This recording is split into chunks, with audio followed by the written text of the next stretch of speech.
आंखों की 2 बूंदों से 7 सागर हारे हैं, जब मेहंदी वाले हाथों ने मंगलसूत्र उतारे हैं। जी हाँ, कुछ ऐसा ही मंजर था 14 फरवरी 2019 को, जब सीआरपीएफ के 45 जवानों ने अपने प्राणों की आहुति दे दी थी। उस दिन तिरंगा पहनाने से ज़्यादा कफन के लिए इस्तेमाल हो रहा था। आदरणीय अध्यक्ष महोदय, सम्मानीय निर्णायक मंडल एवं उपस्थित साथियों, मैं सीआईएसएफ से उप निरीक्षक पिंटू राम मीणा आज के वाद विवाद के विषय को केंद्रित करते हुए विपक्ष में अपने विचार प्रस्तुत करना चाहूँगा। महोदय, मैं एक सैनिक हूँ और मेरे लिए तो संविधान ही गीता है, बाइबल है, कुरान है तथा भारतीय संविधान के अनुच्छेद 33 के तहत मेरे मौलिक अधिकार इसलिए छीने गए हैं ताकि मैं देश की रक्षा कर सकूँ, देश के आत्मसम्मान और मान मर्यादा को बचा सकूँ। उतना ही नहीं, माननीय सर्वोच्च न्यायालय द्वारा 1964 में रामस्वरूप बनाम भारत संघ मामले में स्पष्ट किया है कि एक सैनिक के लिए राष्ट्रीय सुरक्षा ही सर्वोपरि है।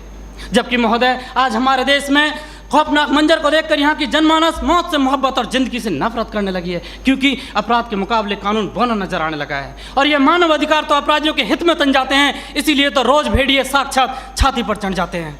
अध्यक्ष महोदय, राष्ट्रीय सुरक्षा के लिए लड़ी गई लड़ाई कोई क्रिकेट का मैच नहीं जो आज हार गए तो कल जीत जाएंगे। ये वो जंग है जो आज नहीं जीती गई तो कल देश को वीरान कर देगी, इसीलिए इसको जीतना बहुत जरूरी है। और हम रोज जीतते हैं तभी तो पंजाब की तर्ज पर जम्मू कश्मीर और उत्तर पूर्वी राज्य भारत के नक्शे में हैं, नहीं तो युद्ध विराम संधि, शिमला समझौता और ताशकंद जैसे कई समझौते रोज जम्मू कश्मीर की घाटियों में बेआबरू होते हैं। महोदय, राष्ट्रीय सुरक्षा का मतलब यह नहीं कि नक्सली आतंकी हमलों में जवाबी कार्रवाई न करें। राष्ट्रीय सुरक्षा का मतलब आतंकवाद, नक्सलवाद, उग्रवाद को खत्म कर देश के कोने कोने में शांति स्थापित करना है। और अगर शांति स्थापित करना है तो आतंकवाद और नक्सलवाद को पोषित करने वाले तथा उन्हें हथियार मुहैया कराने वाले राष्ट्रों पर प्रतिबंध लगाने की जरूरत है। जरूरत है न्यायिक प्रक्रिया को सुधारने की, टेरर फंडिंग और साइबर क्राइम को रोकने की। आज जरूरत है राजनीतिक इच्छा शक्ति की।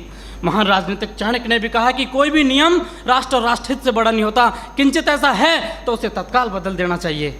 महोदय, आज के दौर में आक्रामक रवैया अपनाने वाले आतंकवाद, नक्सलवाद, उग्रवाद से लोहा लेना किसी युद्ध से कम नहीं, और किसी युद्ध को जीतने के लिए पहल करने की आवश्यकता होती है। जबकि युद्ध जैसी अत्यंत निर्णायक पलों में एक जवान अपनी नौकरी की वजह से उतना ही कर पाता है कि सांप मरे या ना मरे, लेकिन लाठी नहीं टूटनी चाहिए, क्योंकि उसको डर सता रहा होता है कि जलील किया जाएगा उसे मानव अधिकारों की भरी सभा के अंदर।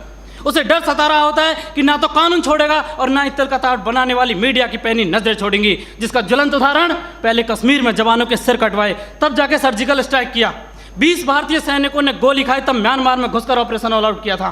45 जवानों ने शहादत दी, तब बालाकोट एयर स्ट्राइक की। काश ये एयर स्ट्राइक, सर्जिकल स्ट्राइक और ऑपरेशन ऑल आउट पहले ही हो गए होते तो एक पत्नी का सुहाग, एक बुढ़े माँ बाप की बुढ़ापे की लाठी, एक बहन की राखी और एक बच्चे का भविष्य अंधकार में नहीं होता। महोदय, डॉक्टर भी कैंसर का इलाज करता है तो संक्रमित कोशिका को काट कर फेंक देता है ताकि वो नासूर ना बने, और आज हमारे देश में आतंकवाद, नक्सलवाद और उग्रवाद तो उससे भी गंभीर समस्या बने हुए। ये 1 नहीं, 2 नहीं, 3 नहीं, हजारों निर्दोष लोगों की जान ले लेते हैं। महोदय, मेरे विपक्षी साथी किन दरिंदों के लिए मानव अधिकारों की दुआई दे रहे हैं?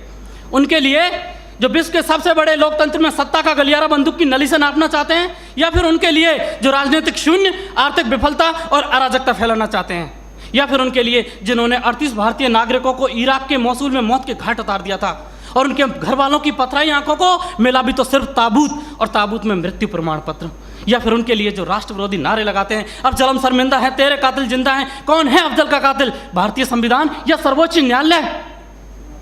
क्यों दरकिनार करना चाहते हैं मेरे विपक्षी साथी इन सब घटनाओं को? क्योंकि साथ सच्चाई को बर्दाश्त करने की क्षमता नहीं रह गई आपके अंदर।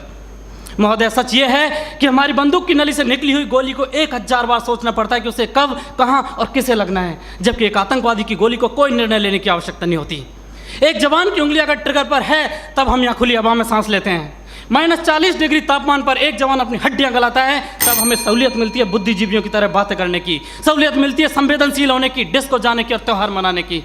अध्यक्ष महोदय, सच्चाई यह है कि दुश्मन देश के बाहर ही नहीं, देश के अंदर भी हो सकता है। मंदिर, मस्जिद और गुरुद्वारे में भी हो सकता है, यहाँ तक कि सदन के अंदर भी हो सकता है, जिसे नकारा नहीं जा सकता।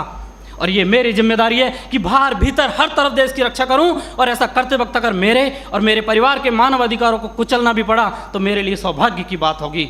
अंत में फैसला माननीय निर्णायक मंडल के ऊपर छोड़ते हुए भूतपूर्व प्रधानमंत्री श्री अटल बिहारी वाजपेयी जी की चंद पंक्तियों के साथ मेरी वाणी को विराम देना चाहूँगा कि ये बंधन की भूमि है, अभिनंदन की भूमि है, ये तर्पण की भूमि है, ये अर्पण की भूमि है, इसका कंकर कंकर शंकर है, इसका बिंदु बिंदु गंगा जल है। हम जिएंगे तो इसके लिए, मरेंगे तो इसके लिए, और मरने के बाद गंगा में बहती हुई हमारी अस्थियों से कोई कान लगाकर सुनेगा तो सिर्फ एक ही आवाज़ आएगी, भारत माता की जय।